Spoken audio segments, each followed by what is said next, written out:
you're watching this video in public, out loud, whether on your phone or computer, I need you to do one favor for me. Plug in some earphones, okay? Put some headphones on. We got to keep this one quiet because today I am going to reveal the Baltimore Ravens' secret to NFL free agency. And we got to start just by being honest with ourselves. Baltimore doesn't do much.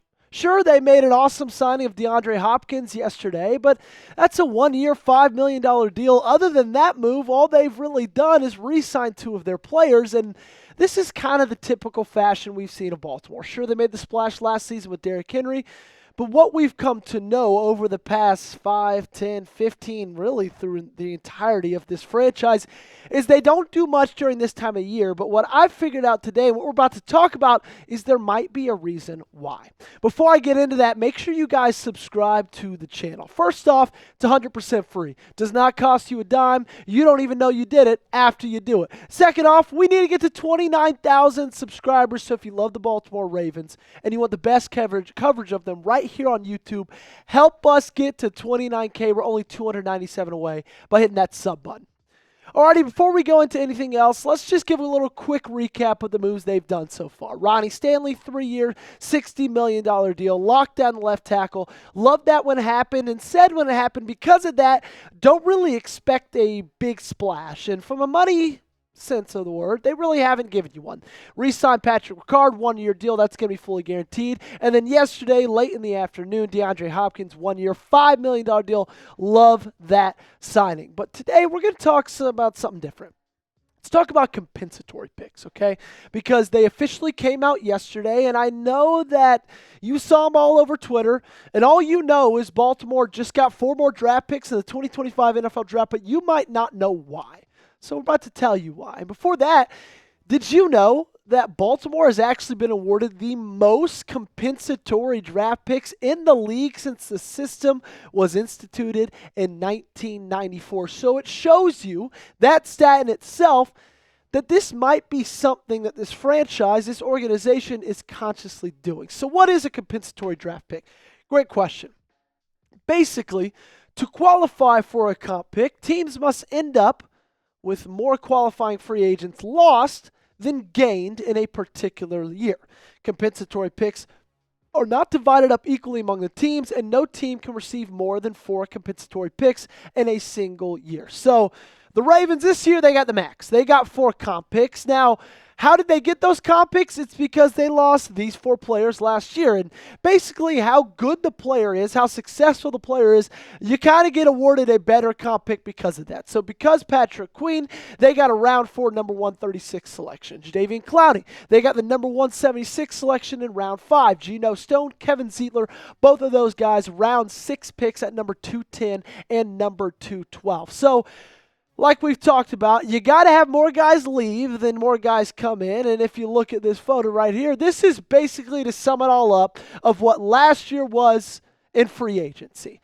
Now, you might ask, Joey, why didn't they get 7 compensatory picks if they lost 8 players and they gained only 1? You got to remember, the max you can get is 4 comp picks. So this year, in the 2025 NFL Draft, they will have their maximum of 4 compensatory draft picks. So basically, because Baltimore typically loses more than they gain every year, and because you add that with the fact that they've drafted so well, these compensatory draft picks are how they've built their team and not in free agency, okay?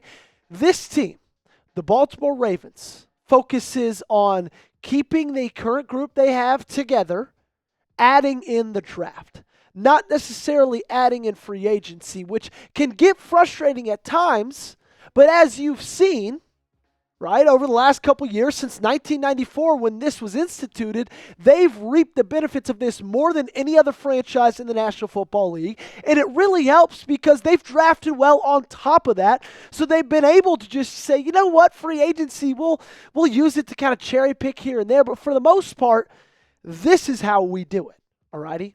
Let me know in the comment section down below before I go on any further. Do you wish the Ravens were more aggressive in free agency, or does what I'm talking about kind of give you a little picture of why they might not be that? Give me a yes, give me a no in the comment section down below. Weigh in and give me your answer. So the past compensatory picks for the Baltimore Ravens, there's been a whole lot more of these, but these are kind of the biggest names. Kyle Juszczyk, LaRon McClain, Isaiah Likely, that's a massive one right there, possibly going to be the tight end one for this team. Brandon Stevens, I know we have an iffy, we have a love-hate relationship with Brandon Stevens. He had a couple of good years, but unfortunately his time in Baltimore ended very poorly with this past season. And then Malik Harrison, who just left the team. Now he is with Pittsburgh, signed a deal with them on Monday. But those are the past compensatory picks. So you've used your comp picks pretty well in the past couple of years. And when you look forward to the 2025 NFL Draft, this team now has 11 draft picks. And these are all the official numbers. This will not change, okay? You saw some of the round 6 picks shift around from the last time we've showed you this graphic. This is set in stone. Come April 24th, the first day of the NFL Draft, this is how they will be picking, okay? 11 draft picks. But you kind of got to look back at 2024, in my opinion, when talking about the draft. Because you started off really hot, right? Nate Wiggins, Roger Rosengarten. I mean, those two guys were phenomenal in 2024. Absolutely, I don't want to say perfect, but they were just exactly what this team needed. And then you kind of keep going down the line. Adisa Isaac didn't play because of injury. Devontae Walker caught one ball. It was a touchdown. That was awesome, but only caught one ball. TJ Tampa didn't really play. Rasheen Ali didn't really play. Devin Leary, he sucks. Nick Samak, not great. Sanusi Kane showed some flashes in the preseason, but didn't get on the field during the actual NFL season. Spent his time on the practice squad. So last year, Baltimore hit at the top of the draft, but then missed on what felt like 7 straight selections. And this time around, with 11 draft picks, with all that draft capital, with the 4 comp picks, that can't happen again. Okay, because if that happens again, then this strategy that they've been displaying over the last 30 years or so, it's kind of useless, right? Why not do anything in free agency if you're going to waste the comp picks that you get? Okay, and last year, with how they drafted outside of the first 2 rounds, it wasn't great, Jim. Who is it? Let me know in the comment section down below. Name a player you want Baltimore to draft. It can be a guy we've talked about a lot. It can be a guy I haven't even mentioned yet. Who's your top guy? Let me know in the comment section.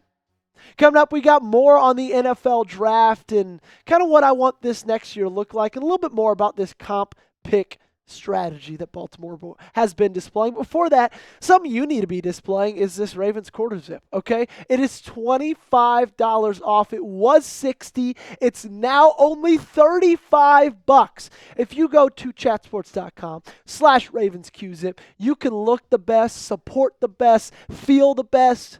It's all the best right there at Fanatics. So support us, support our show, support the Baltimore Ravens, and do it at a phenomenal price of just $35. Chatsports.com/RavensQZip. That's where you'll find it, and that link will be in the comments and description of today's video. So when I look at all those draft picks, I see, a future of adding a lot of players in this team. Right? You got 11 selections. But I also see assets and the fact that a lot of times when you are a team that is contending for Super Bowls year in and year out, and that's exactly what this team has been doing, and you have 11 selections, do you need all those draft picks if you already have a really good base in that team? Do you need 4 6-round picks? Or should you use those as assets to either do one of 2 things? Move up in the draft or go out and get a big name? Okay?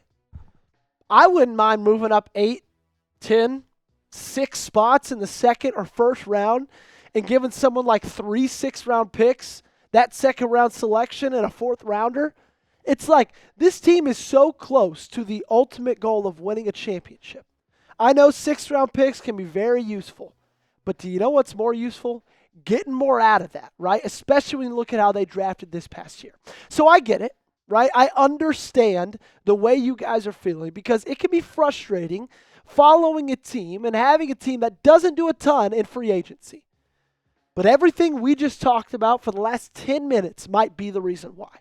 The strategy has worked. They need to continue to keep drafting well, and if they do that, I think they're just going to keep running this back year in and year out. Before we go, I want to give you a little bit of positivity, okay? Here's some notorious comp picks. Tom Brady, Dak Prescott, Mike Vrabel, Hines Ward, Brian Dawkins, okay? So if you're saying, Joey, it doesn't matter, they got 4 comp picks, 2 of them are 6th-round picks, one's a 5th, one's a 4th, nobody's good in those rounds anyway. Well, the GOAT's in that. Okay, he's in that discussion. Brian Dawkins, one of the best secondary players in this history. Dak Prescott, say what you want about him. He's had a pretty solid 10-year career almost in the National Football League. So this has worked in the past. Now, before I go, one last thing. Michael Pierce is retiring.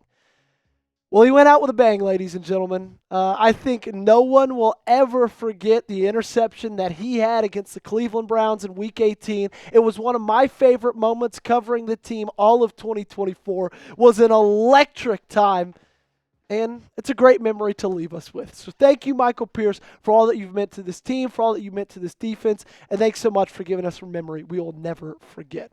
Thanks so much for watching, ladies and gentlemen. As always, make sure you guys hit that subscribe button. Join us for the best coverage all year round on the Baltimore Ravens.